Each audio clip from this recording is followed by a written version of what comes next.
Fani Willis, the prosecutor who was overseeing the prosecution of President Trump in Atlanta, an Atlanta case that came out, President Trump and several of his associates, has come under great fire recently due to her temperament and behavior in a court deposition about her potential conflict of interest in hiring her alleged romantic partner, Nathan Wade, to oversee that very investigation. And a lot of people have come out and they have claimed that Fani Willis, due to the criticism she is receiving for potential prosecutorial misconduct, for allegedly doing a kind of pay-for-play, self-interested favor with her romantic lover to oversee a very contentious and very consequential legal process, a lot of people are saying that criticism is indicative of a hatred of women, and particularly a hatred of black women, and particularly a defiance of excellence. Yes, there are critics of the criticism that are saying that Fani Willis is an example of black excellence. For example, the commentator and the very prominent person on social media, Victor Shi, who the DNC has as an operative to do their social media work for them, says, I quote, "Whether it's Shay Moss, Ruby Freeman, or DA Fani Willis, it's clear that if you attack black women, they aren't going to go down without a fight. They will hold you accountable. They will make you find out. DA Fani Willis has shown us how it's done today. Thank you, DA Willis." And he goes on to say that DA Fani Willis pushed back aggressively, stood up for herself, and she saw right through what the lawyer was trying to do. And of course, there is plenty of more comments in support of her. When I saw these comments, a few thoughts came to mind. Number one, I think in our current contemporary political discourse, people have a very hard time separating aesthetics from substance. What do I mean? What I mean is people have a very hard time separating appearances and what those appearances seem to convey in their mind from substantive understanding of a particular issue. For example, and this may just be a general human problem, but it translates into politics pretty well. For example, if you look at the forest and you see a tree that is drooping and has ichor running down its trunk, you may think that tree is unhealthy or that tree is in some way damaged, even if that's simply the natural way that trees act sometimes or trees behave sometimes. And similarly, if you are convinced that America is a racist nation, if you are convinced that black women and women in general have the entire system out to get them, then you undoubtedly will see any attack or critique on someone who happens to be a black woman as a value judgment about that person on the basis of them being a black woman or being a woman in general. This is a confusion in thinking, because it does not recognize that everyone, by virtue of their own actions and by virtue of being a human being that possesses free will, are responsible for their own actions. If they're not, then the principle of justice no longer applies, and society has no core bedrock foundation by which to subsist and which to survive. And instead, our idea of justice will be noted on this tiered ranked system that puts into account first status and then second identity, which would not be justice whatsoever. It would be selective favoritism attuned to inferior concepts and lesser values. Different story, different day. I have a video coming out on those lesser values and how they inform our thinking about evil and other things in our political context. But the bigger problem here is this. I think there is a soft bigotry of low expectations that is perpetually foisted upon African Americans. And we see that not just in terms of performances in schools, which is the context in which that soft bigotry is oftentimes discussed, but we see that instead in the form of the idols that a lot of people who happen to be African Americans tend to worship culturally. For example, there are numerous rappers that people tend to worship culturally who happen to be thugs, criminals, and profane people that do nothing more than pollute the cultural discourse with nonsense, like Megan Thee Stallion, who was very big amongst African Americans, or Ice Spice, or Cardi B, or whatever idol you want to name. And of course, there are those going back in the past as well that reflect that same kind of devotion to vice and defiance of virtue, the same kind of foul-mouthed, aggressive gangsterism that people think is just a conservative caricature, but it's not. It's been an integral part of the cultural experiences of many African Americans for a very long time. I think that's certainly troublesome. And also in the way that people expect African Americans to be able to succeed and behave in the world. That also reflects this soft bigotry of low expectations. What do I mean? Very simply, whenever, it almost seems this is the common theme. Most of the time when a problem arises in society, and the problem involves someone who happens to be a minority of any kind, especially someone who's black, the immediate assumption is to assume that person's problem stems from oppression, stems from misfortune, that has nothing to do with them, and to defend them to their wits' end. Look at almost every single police-involved shooting. I was at a Black Lives Matter event years ago at college, about 2 or 3 years ago when I was still in the university. And they had it up on the wall, a bunch of names of people that had been killed by the police who happened to be black. And they tried to conflate all of them together on the basis that they were black and killed by the police. Now, regardless of what the actual stats say about police killing black people, which is actually it's a very rare occurrence in all honesty. Police killing anyone is like a rare occurrence in all honesty. But despite that, almost all those people on that list were shot for different reasons. Some of them had a weapon. Others of them were being aggressive. Others were running and tried to attack the police. Others initiated the attack against the police, and the police had to respond. So on and so forth. And others, of course, were just unfortunate tragedies. But when you try to conflate all of these different people together simply because they happen to look the same, and you pay no attention to their actions, what you get is you breed a cultural sensibility that immediately exonerates the actions of a particular person, regardless of what they actually did, simply because they look a certain way and they have a certain status in society.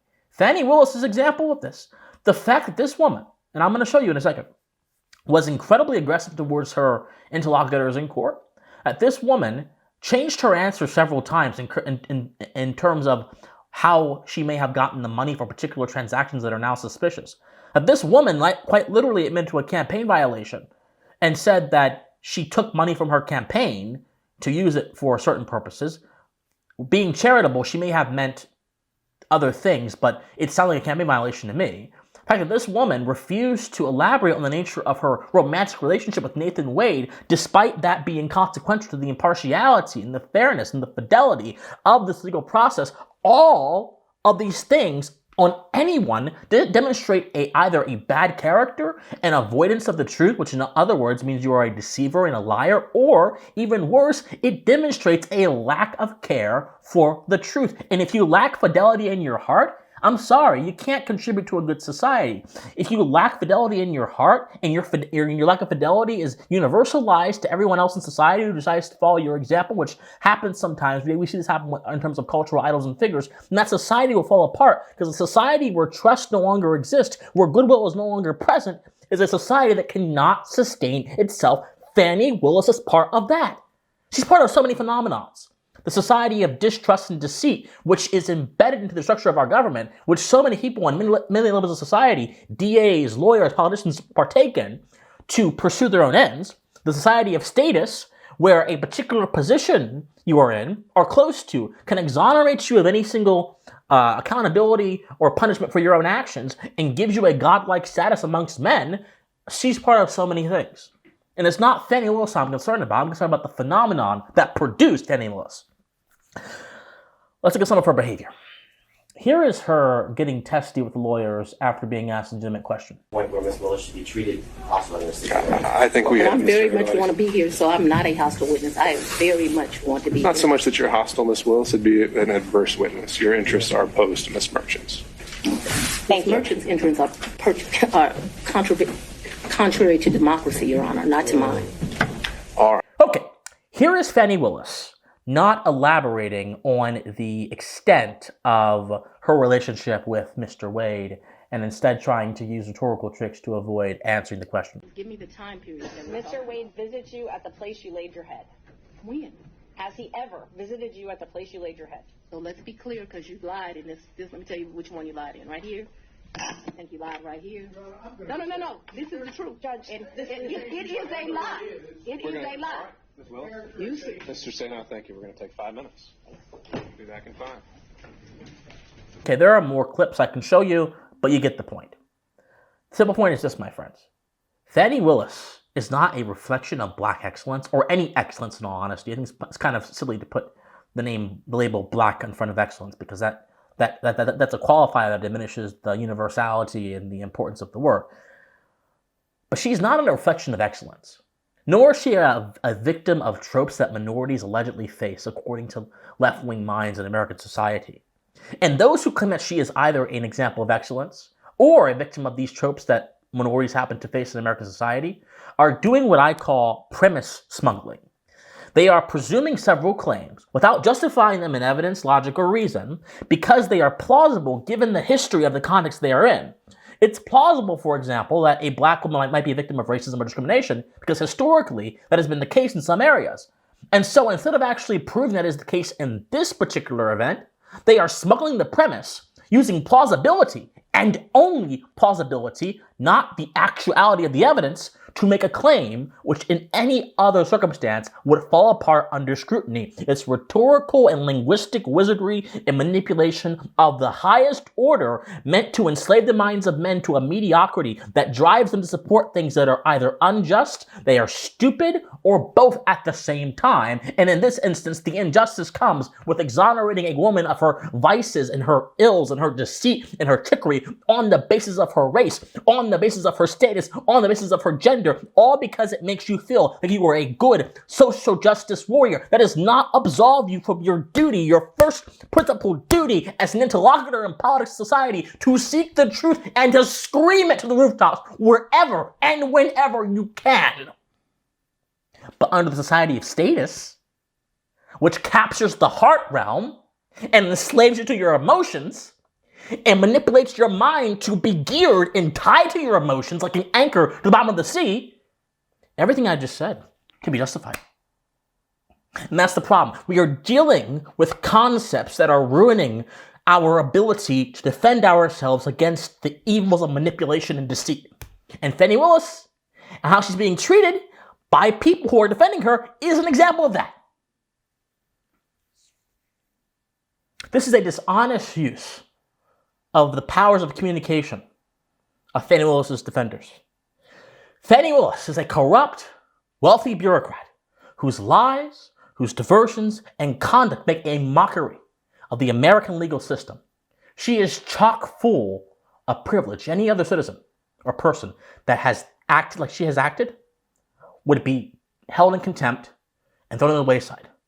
But she is chock full of privilege. Her only disadvantage, where she lacks privilege, is that the new world of digital media and the decentralization of information has opened the floodgates for the public corrective, for society to criticize, expose, and get rid of, by public pressure, those who benefited from the old world means of the gatekeeper media, which formerly protected corrupt officials in order to preserve the society of status. Fani Willis lacks privilege in the new world society of contract because the decentralized media will not be kind or accommodating to lies, deceit, and misconduct.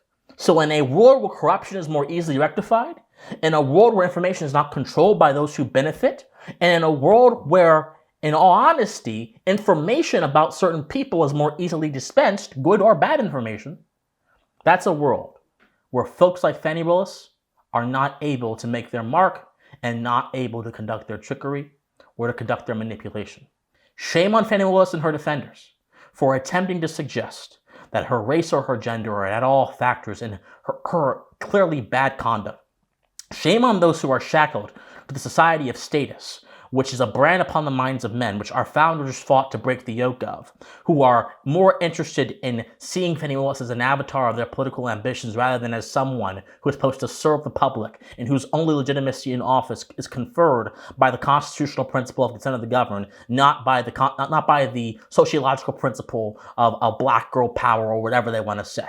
Shame on all of you who are partaking in this manipulation, this trickery. I, for one, will not, and I will speak against it at every single turn. My friends, like this video, subscribe, share, do whatever you can. Donate to me if you want to. Patreon, PayPal, all that is in the comments down below. My friends, study history, study philosophy, remain morally convicted, and please stay pensive. Bye, guys.